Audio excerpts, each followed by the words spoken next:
Hi everybody, thanks for clicking on my video. It is October and that means a couple things. First of all, it means Halloween decorating. It also means it's football season, and if you hear some screaming and yelling coming out of the garage, that either means we've fumbled or we've made a touchdown. The other thing is there's some kids playing in the neighborhood today. That's a happy sound. They're over there, and somebody keeps going up and down the road on a motorbike. No control over that, but that's the sound of the country. Anyway, my decorating. I don't do a spooky theme. Not much of a spooky person. My idea of a good movie would be to watch Harry Potter or the black and white version of Rebecca and the Ghost of Mrs. Muir. Instead, I like to honor those creepy crawly things that we find in our gardens. Spiders, bats, and toads.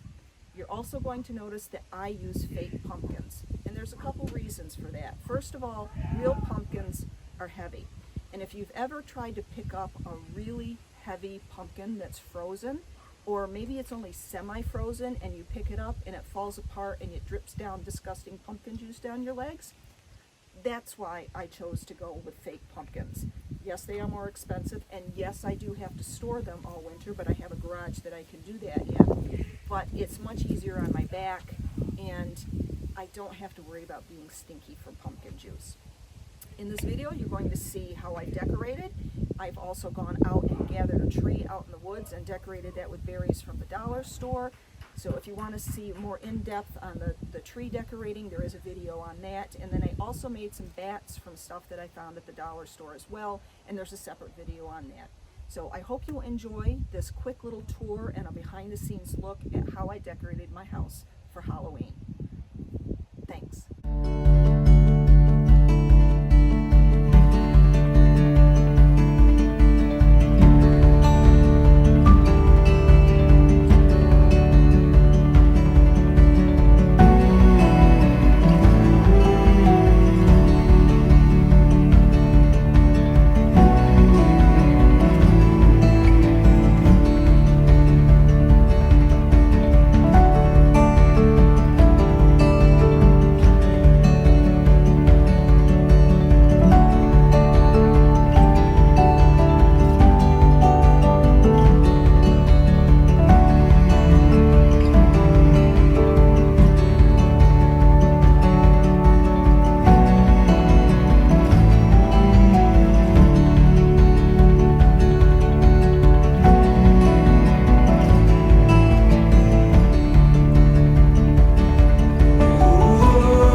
forgot to mention something very important in the initial opening of my video, and that is that I've been collecting these decorations for over 20 years.